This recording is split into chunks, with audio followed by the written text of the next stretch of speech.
السلام عليكم ورحمة الله.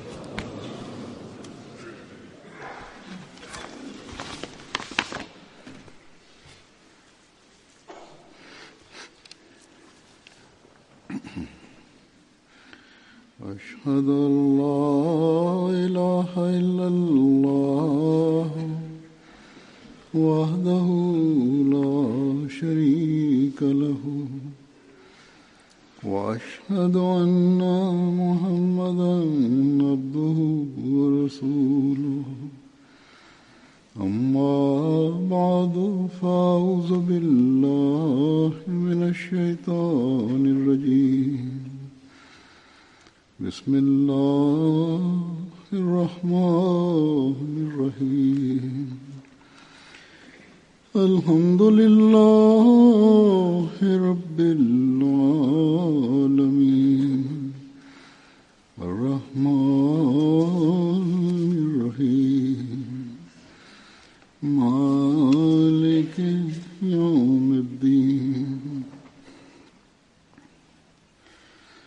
إياك نعبد وإياك نستعين اهدنا الصراط المستقيم صراط الذين أنعمت عليهم غير المغضوب عليهم ولا الضالين.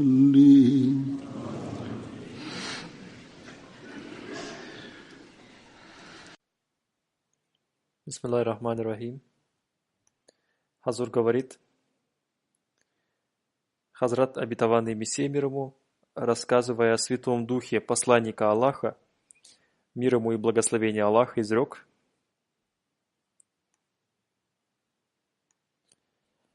«Я придерживаюсь веры, что посланник Аллаха, мир ему и благословение Аллаха, обладал такой святой силой,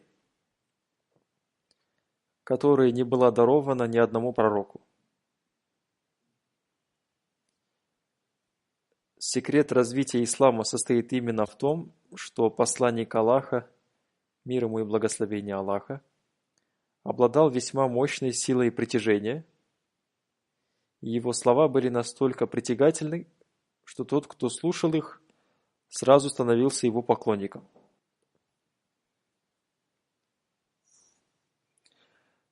Далее, рассказывая о том, какие преобразования совершили в себе сподвижники, Хазрат, обетованный Мессия мир ему, изрек: «Однако, если мы посмотрим на сподвижников посланника Аллаха, мир ему и благословение Аллаха, нам станет ясно, что ни один из них не лгал. Мы представляем их себе людьми, от которых истекает свет. Когда мы смотрим на состояние арабов того времени, мы видим их находящимися в глубокой пропасти. Они были заняты идолопоклонством. Они пожирали имущество сирот и без страха совершали разные виды греха. Они жили подобно разбойникам. Поистине, они пребывали в грязи с головы до ног. Я хочу спросить еще раз, кто был тем великим человеком, что совершил великое преобразование в их среде? Это был образец, который невозможно было найти среди других народов. Пусть кто-нибудь из них покажет чудеса своего измышленного Бога в противовес этому великому и святому преобразованию. Исправить даже одного человека нелегко, но здесь был подготовлен целый народ, который явил такой образец своей веры и искренности, что они принесли себя в жертву ради избранной ими истины. Истина заключается в том, что они не остались земными людьми, напротив, учение, назидание и наставление посланника Аллаха, мир ему и благословение Аллаха, сделали их небесными людьми. Они впитали в себя небесные свойства. Они очистили себя от грязи и лицемерия этого мира. Они ощутили в себе легкость, в них создалась сила для полета. Это и есть тот образец ислама, который мы представляем миру. По причине этого наставления и исправления Всевышний Аллах посредством пророчества назвал посланника Аллаха Мухаммадом, мир ему и благословение Аллаха. И именно этим именем он восхваляется на земле, ибо он наполнил мир высокой нравственностью, миром, безопасностью и благодеянием. И сегодня мы видим, что справедливые люди признают тот факт, что посланник Аллаха, мир ему и благословение Аллаха, воспитал невежественный народ и установил их связь с Богом. Несколько лет назад я встречался с одним иудейским ученым, и он сообщил мне о том, что посетил мечеть Аль-Акса в Иерусалиме, в то время как иудеям запрещается посещать эту мечеть.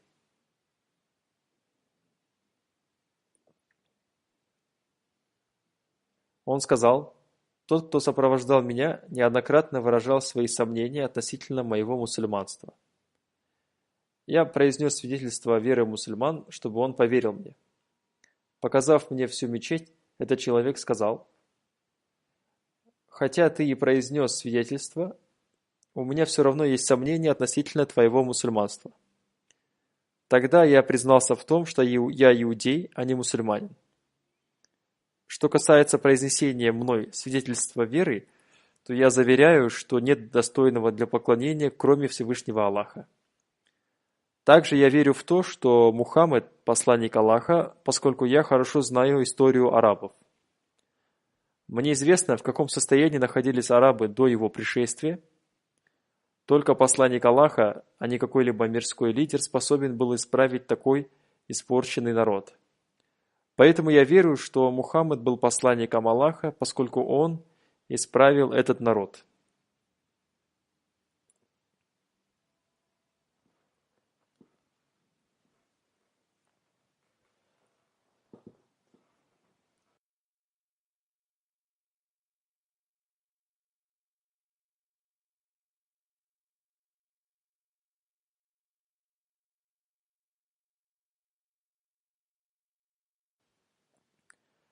Одним словом, если мы посмотрим на этот аспект справедливым взглядом, нам придется признать, что Святой Дух посланника Аллаха, мир ему и благословение Аллаха, осуществил духовное преобразование этого народа.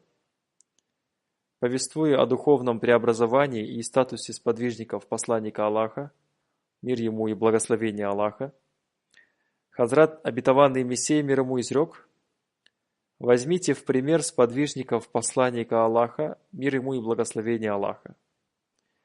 В действительности, пример сподвижников посланника Аллаха, мир ему и благословение Аллаха, вобрал в себя пример всех пророков. Их действия нравятся Всевышнему Аллаху. Они жертвовали своими жизнями, подобно жертвенным животным. Их пример заключается в том, что пророчество, начиная от Адама, считалось великой вещью, но оно не было понято. Однако сподвижники посланника Аллаха, мир ему и благословение Аллаха, прекрасным образом разъяснили все это. Они сообщили о том, что является праведностью и преданностью.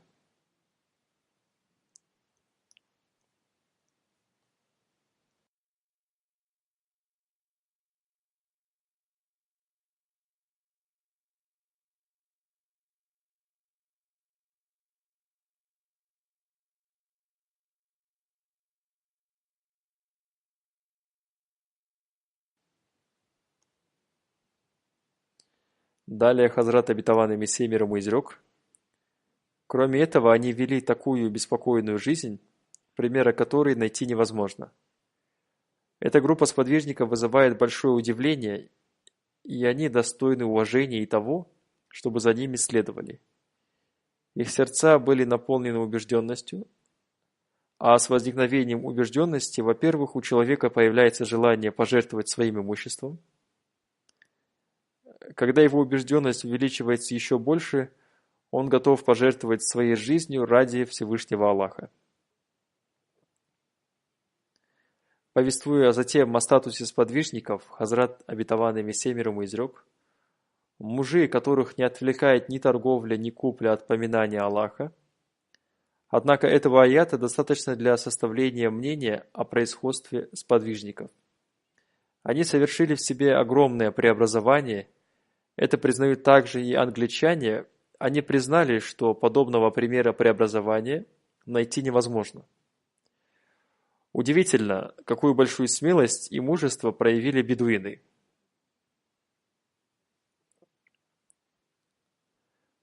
Затем Хазрат обетованный Мессия мир ему изрек: «Одним словом, помните, что совершенными людьми Всевышнего Аллаха являются те, в отношении которых изрекается, мужи, которых не отвлекает ни торговля, ни купля от поминания Аллаха». Когда в сердце человека создается истинная связь с Богом и самозабвенная любовь к Нему, он не может отстраниться от Него. Это состояние можно понять посредством следующего примера. Если у человека болеет ребенок, куда бы он ни направился и чем бы он ни занимался, его сердце и мысли будут пребывать в беспокойстве о ребенке. Также и люди, создавшие истинную связь с Богом и любовь к Нему, при любых обстоятельствах не забывают Бога. Сподвижники установили истинную связь с Богом, и они никогда не проявляли пренебрежения в любых пожертвованиях. О Хазрате Хабабе ибн Аль-Аради, да будет доволен им Аллах, повествуется следующее. Он очень сильно страшился Всевышнего Аллаха, и однажды он сказал: «Покажите мне мой саван». Когда ему показали его саван, который был соткан из качественной ткани, он спросил: «Вы собираетесь хоронить меня в этом саване?» Затем он стал рыдать и сказал: «Дядю посланника Аллаха, Хамзу, да будет доволен им Аллах, хоронили в таком коротком саване, что когда закрывали его лицо, его ноги обнажались. Когда закрывали ноги, обнажалась его голова.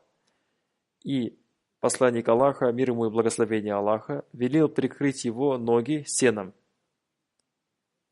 Затем он сказал: во время посланника Аллаха, мир ему и благословение Аллаха, у меня не было ни одного динара. Однако теперь, благодаря моим пожертвованиям, Всевышний Аллах дал мне столько денег, что в сундуке, который находится в моем доме, лежит 40 тысяч дирхемов. Всевышний Аллах дал мне столько, что я опасаюсь того, что все награды были дарованы мне в этой жизни, и я лишусь награды в будущей жизни». Во время его последней болезни его навестили другие сподвижники и успокоили его тем, что вскоре он встретится с другими сподвижниками. Услышав об этом, он стал рыдать и сказал: «Не думайте, что я боюсь смерти. Я боюсь, достоин ли я быть братом тех сподвижников, о высоком статусе которых вы говорили. Эти наши братья уже покинули этот мир, и они не пользовались этим имуществом, подобно нам».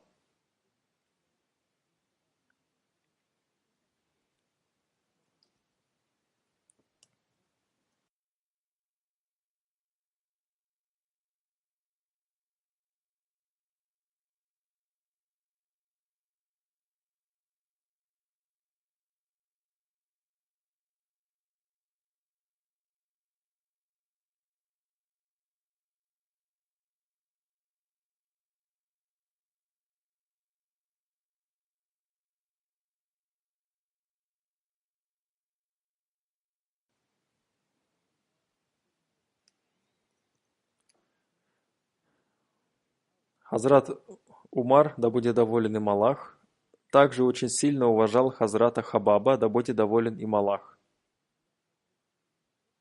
Однажды он усадил его на свой трон и сказал: «Я считаю, что никто, кроме тебя и Хазрата Билала, не достоин того, чтобы сидеть на моем троне». Хазрат Хабаб, да будет доволен им Аллах, сказал: «О повелитель правоверных, вы сказали правду.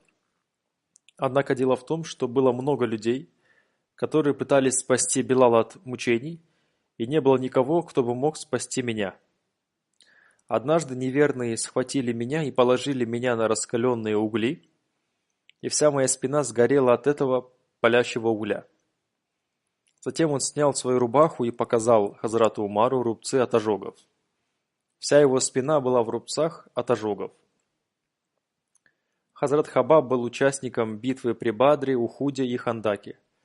Несмотря на это, находясь при смерти, он беспокоился о том, доволен ли им Всевышний Аллах или нет.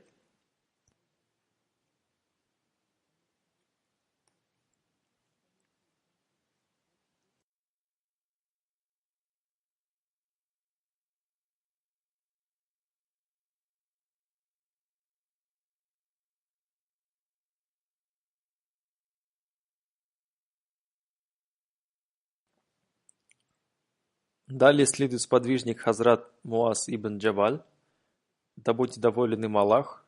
О нем написано, что он постоянно совершал молитву тахаджуд и длинные богослужения.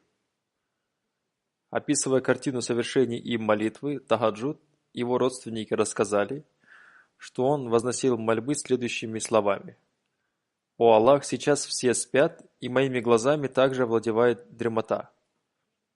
Ты самосущий и вечный, я прошу у тебя твоего рая. Однако иногда я проявляю лень в совершении благих деяний.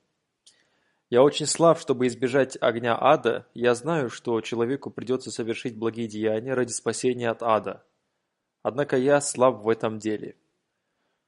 О Аллах, наставь меня, дай мне такое наставление, которое я должен получить в судный день, поскольку в этот день ты не нарушишь своего обещания». Он много жертвовал на пути Всевышнего Аллаха.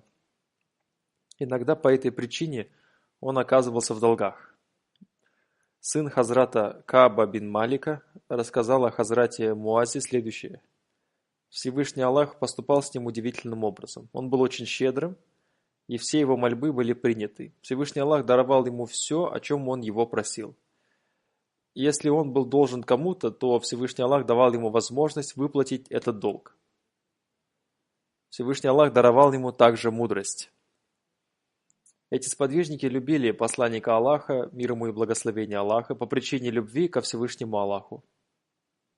Поскольку эта любовь в них возникла благодаря посланника Аллаха, мир ему и благословение Аллаха, это духовное преобразование в них произошло благодаря Святому Духу посланника Аллаха, мир ему и благословение Аллаха. Как выше об этом изрек Хазрат обетованный Мессия мир ему, если бы отсутствовал Святой Дух посланника Аллаха, мир ему и благословение Аллаха, они не смогли бы показать такие примеры. Есть описание одного события относительно Хазрата Шамаза бин Усмана, да будет доволен им Аллах. Это событие навсегда осталось примером в истории ислама. В битве при Ухуде и Хазрат Талха, да будет доволен им Аллах, также показал пример любви к посланнику Аллаха, мир ему и благословение Аллаха. Он принял на себя все стрелы противников ислама, защитив от них своими руками благословенное лицо посланника Аллаха, мир ему и благословение Аллаха. Хазрат Шамас, да будет доволен им Аллах, принял на себя все атаки противников на посланника Аллаха, мир ему и благословение Аллаха. Посланник Аллаха, мир ему и благословение Аллаха, изрек: «Если сравнить его с чем-то, то я сравню его с щитом. Поскольку в битве при Ухуде он был моим щитом, он бился, как только мог, сзади, спереди и сбоку от меня. Когда посланник Аллаха, мир ему и благословение Аллаха, потерял сознание и упал, он и в это время продолжал оставаться щитом для посланника Аллаха, мир ему и благословение Аллаха. Он был сильно ранен, и его привезли в Медину. Хазрат Умме Сальма сказала: «Он сын моего дяди, и поэтому дайте мне возможность ухаживать за ним». Однако через 2 дня он умер. Посланник Аллаха, мир ему и благословение Аллаха, велел похоронить его в той одежде, в которую он был облачен. Также похоронили и других мучеников этой битвы.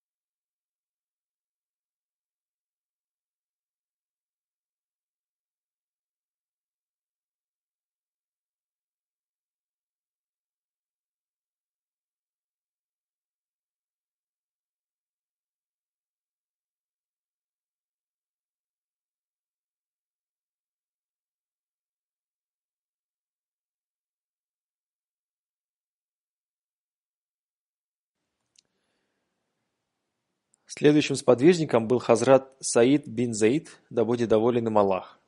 Он был мужем сестры Хазрата Умара, да будет доволен им Аллах. Это был тот человек, которого хотел ударить Хазрат Умар, и на защиту которого встала его сестра. И в результате этого она была ранена. Это оказало сильное впечатление на Хазрата Умара и побудило его к принятию ислама. Существует одно событие, связанное с его богобоязненностью. Он владел землей, которая была источником его доходов. Однажды его соседка, землевладелица, выдвинула претензию, что он отнял у нее какую-то часть ее земли. Хазрат Саид, обратившись к ней, сказал: «Тебе не нужно возбуждать против меня судебное дело. Я отдам тебе всю свою землю, поскольку я слышал, как посланник Аллаха, мир ему и благословение Аллаха, изрек: тому, кто несправедливо отнимает землю у кого-то, в судный день придется понести бремя в 7 раз больше этой земли. Поэтому я не желаю быть обвиненным в том, что отобрал чью-то землю, не имея на это права». Он молился следующими словами: «О Аллах, если эта женщина несправедлива в этом деле, накажи ее сам». Рассказывали, что позднее эта женщина ослепла и стала назиданием для других.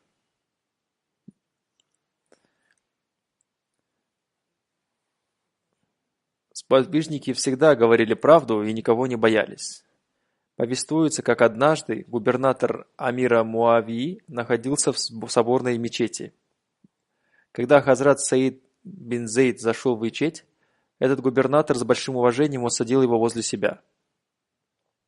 В это время пришел один человек и стал упрекать Хазрата Али, да будет доволен им Аллах.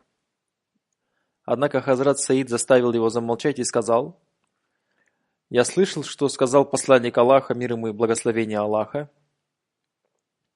Он сказал, что Хазрат Абу Бакр, Умар, Усман, Али, Талха, Зубайр бин Авам, Саад и Абдурахман бин Ауф, да будет доволен ими Аллах, попадут в рай». К этому он добавил, что не будет называть 10-го человека. Однако, когда его настойчиво попросили об этом, он сказал: «Это Саид бин Зейд». Он передал хадис, в котором посланник Аллаха, мир ему и благословение Аллаха, изрек: «Самой большой лихвой является нападение на честь мусульманина». Однако теперь мусульмане забыли об этом. Они совершают нападки на честь мусульман ради своей личной выгоды.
Следующим сподвижником является Хазрат Сухайб ибн Синан Руми, да будет доволен им Аллах.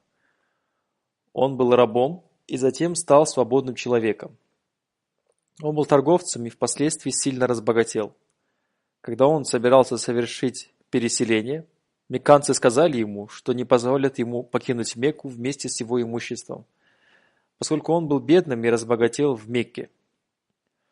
Он согласился дать им половину своего имущества, и после этого он совершил переселение в Медину. Однако некоторые из неверных все равно пустились за ним в погоню. Хазрат Сухайб был храбрым человеком и отличным стрелком из лука.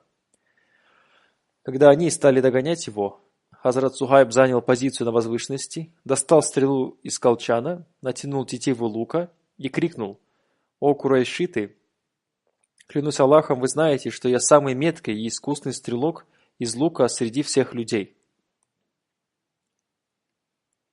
Вы доберетесь до меня не раньше, чем каждой из имеющихся у меня стрел будет убит один человек. После этого я буду драться с вами своим мечом, пока я держу его в руке. Один из преследователей сказал: «Клянусь Аллахом, мы не позволим уйти тебе невредимым и с деньгами. Ты пришел в Мекку нищим, а затем разбогател и добился того, что имеешь». Хазрат Сухайб спросил: «А если я оставлю вам все мои деньги, вы позволите мне продолжать путь?» «Да», ответили они. Хазрат Сухайб рассказал им, где хранить свои деньги в Мекке. Вернувшись в Мекку, преследователи забрали деньги Хазрата Сухайба и затем отпустили его. Таким образом, Хазрат Сухайб вместе со своей семьей переселился в Медину. Он пришел к посланнику Аллаха, мир ему и благословение Аллаха, и сообщил ему о том, что он переселился в Медину, отдав все свое имущество. В этой связи посланник Аллаха, мир ему и благословение Аллаха, изрек: «Твоя торговля не принесла тебе убытка. Твоя сделка принесла тебе выгоду». Однажды Хазрат Умар, обратившись к Хазрату Сухайбу, сказал: «Ты кормишь многих людей изысканной пищей. Я думаю, что это расточительно». Хазрат Сухайб сказал: «Я кормлю людей согласно назиданию посланника Аллаха, мир ему и благословение Аллаха. Посланник Аллаха, мир ему и благословение Аллаха, изрек: лучшими среди вас являются те, кто кормит людей и приветствует их миром». Он сказал мне это, когда я переселился в Медину. С тех пор я поступаю так, согласно этому назиданию. Все, что я трачу на это честно заработанное мной.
Хазрат Умар, да будет доволен им Аллах, очень сильно уважал Хазрата Сухайба. Хазрат Умар завещал, чтобы его погребальную молитву возглавил Хазрат Сухайб. И он возглавлял молитвы до избрания следующего халифа.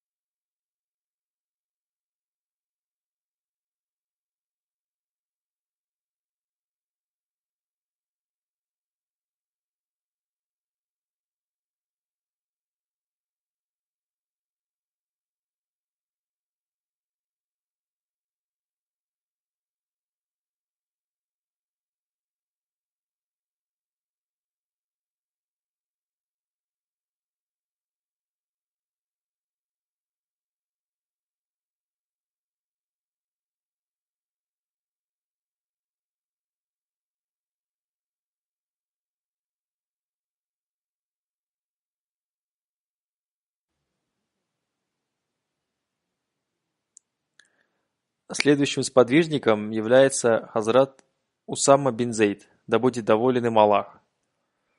Он был сыном Хазрата Зейда, которого освободил посланник Аллаха, мир ему и благословение Аллаха.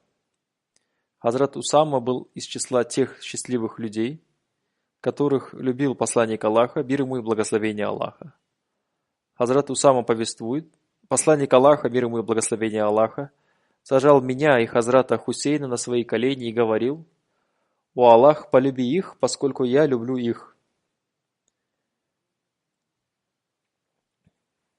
Однако, когда дело касается религии и повеления Всевышнего Аллаха, эта любовь заканчивается. Когда умер посланник Аллаха, мир ему и благословение Аллаха, Хазрату Усаме исполнилось 18 лет, но, несмотря на столь юный возраст, он принимал участие в некоторых битвах. В одном из сражений Хазрат Усама убил одного противника, несмотря на то, что он произнес шахаду, свидетельство веры мусульман. Хазрат Усама подумал, что он произнес это свидетельство только из-за страха перед смертью. Позднее он рассказал об этом посланнику Аллаха, мир ему и благословение Аллаха, и посланник Аллаха задал ему вопрос: «Неужели ты убил его, несмотря на то, что он произнес шахаду, свидетельство веры?» Он ответил, что этот человек произнес шахаду из-за страха перед смертью. Посланник Аллаха, мир ему и благословение Аллаха, изрек: «Разве ты рассек его грудь и увидел его сердце?» Хазрат Усама говорил, что посланник Аллаха повторял эти свои слова вновь и вновь, пока у него не возникло желания, чтобы он принял ислам только в этот день. Хазрат Усама, да будет доволен им Аллах, сказал: «После этого я поклялся, что больше никогда не буду убивать тех, кто произнесет свидетельство веры».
О, как было бы хорошо, если бы мусульмане поняли это. Сегодня мусульмане совершают зло, якобы во имя ислама. Они убивают других мусульман. В Сирии вот уже много лет идет война. Те, кто произносит свидетельство веры, убивают тех, кто также произносит свидетельство веры. И в Йемене также подвергает страданиям и убивает тех, кто произносит свидетельство веры.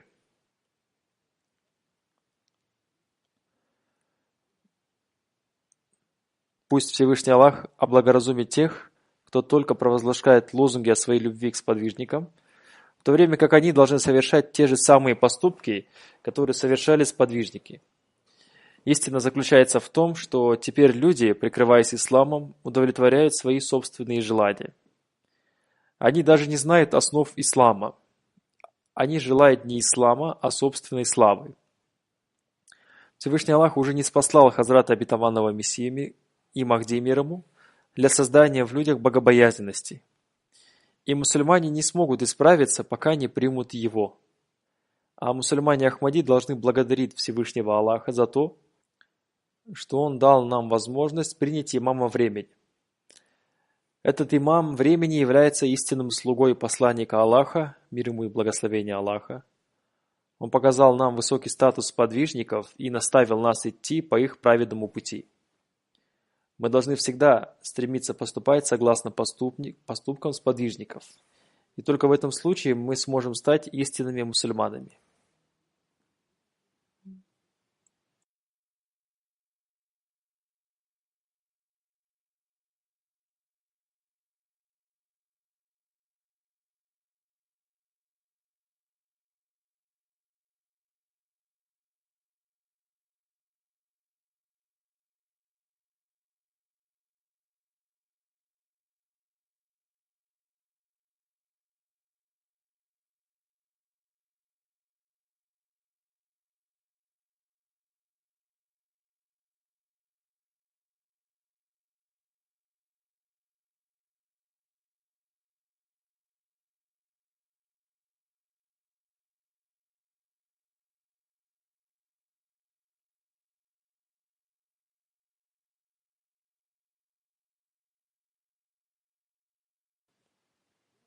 В одном месте Хазрат обетованный Мессия мир ему изрек: «Все дело в том, что пока человек не будет устремлен к Богу, оставив все свои желания и прихоти, он будет причинять себе вред.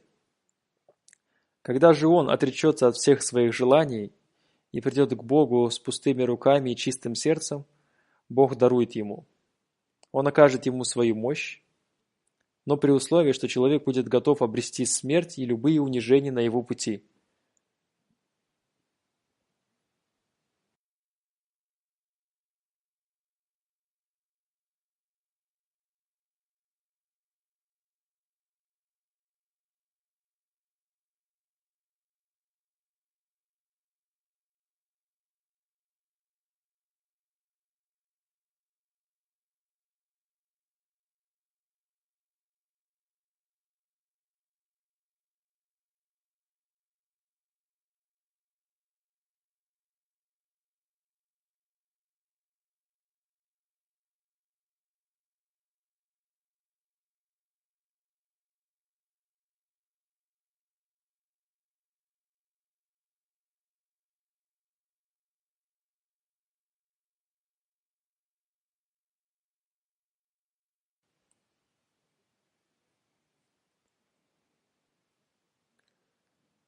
Далее Хазрат обетованный Мессия мир ему изрек: «Посмотрите, ведь этот мир не вечен.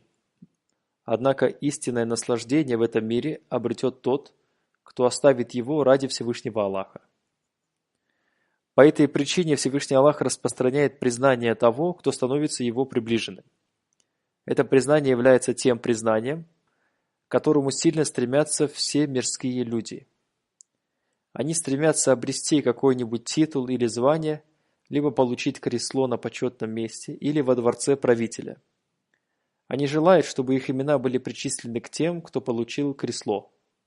Одним словом, им даруется весь мирской почет, уважение и признание тех, кто готов оставить все ради Всевышнего Аллаха, и не только готов, но и оставляет все ради Всевышнего Аллаха. Почитание их и уважение к ним внушается каждому сердцу. Одним словом, это даруется тем, кто оставляет все ради Всевышнего Аллаха. Эти люди не умрут, пока не обретут во много раз больше того, что пожертвовали на пути Всевышнего Аллаха. Всевышний Аллах не остается в долгу у кого-то.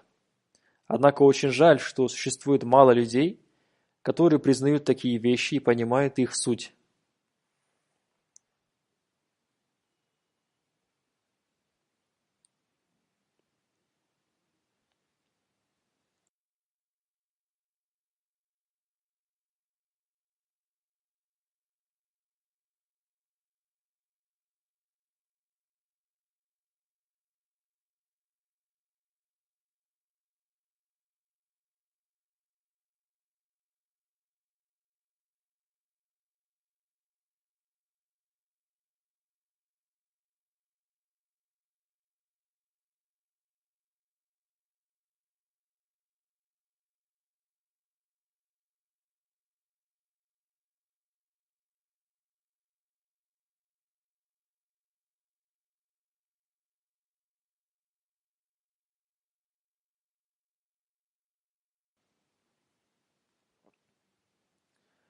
Пусть Всевышний Аллах даст нам возможность поступать согласно этому назиданию. Пусть будет так, чтобы мы стали такими людьми, которые поистине повинуются Всевышнему Аллаху и Его посланнику, мир ему и благословение Аллаха. Аминь.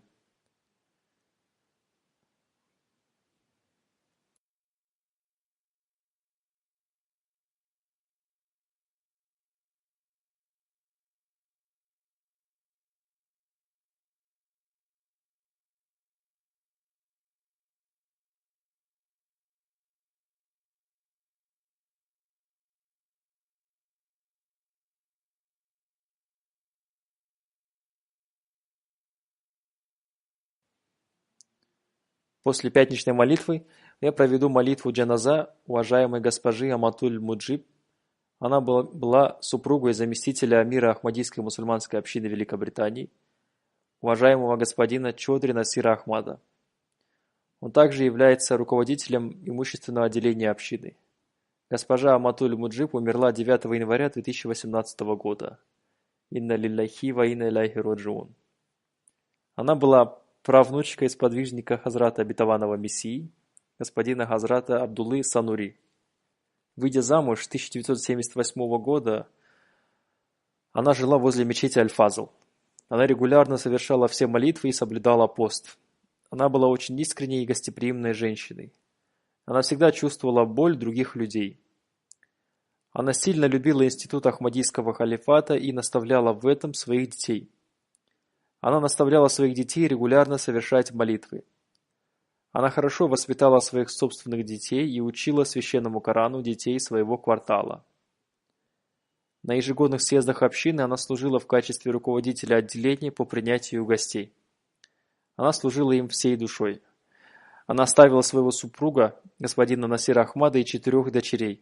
Президент женской организации Ахмадийской мусульманской общины Великобритании, госпожа Шамуэля Наги, написала: «Она любила всех без какой-либо корысти. Она в течение длительного времени служила руководителем отделения гостеприимства. Она выполняла свои обязанности с большой искренностью и усердием. Кроме этого, она служила и в должности секретаря этого отделения. Она выполняла эту свою обязанность с огромным смирением.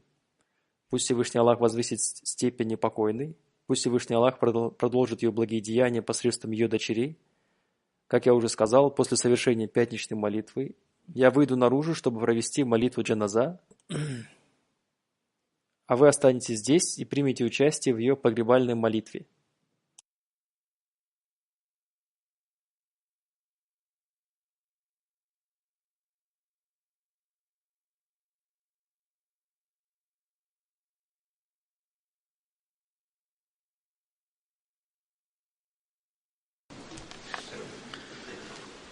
الحمد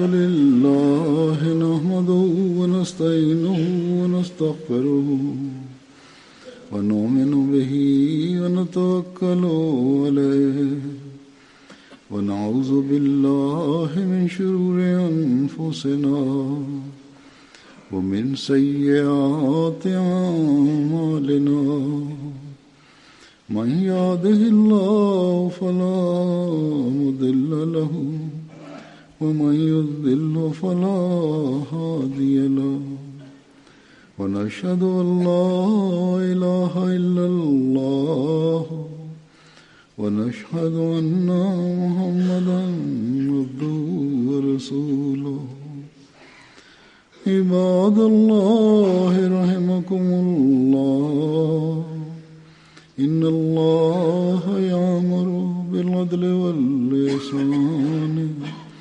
وإيتاء ذي القربى وينهى عن الفحشاء والمنكر والبغي يعظكم لعلكم تذكرون اذكروا الله يذكركم وادعوه يستجب لكم ولذكر الله أكبر.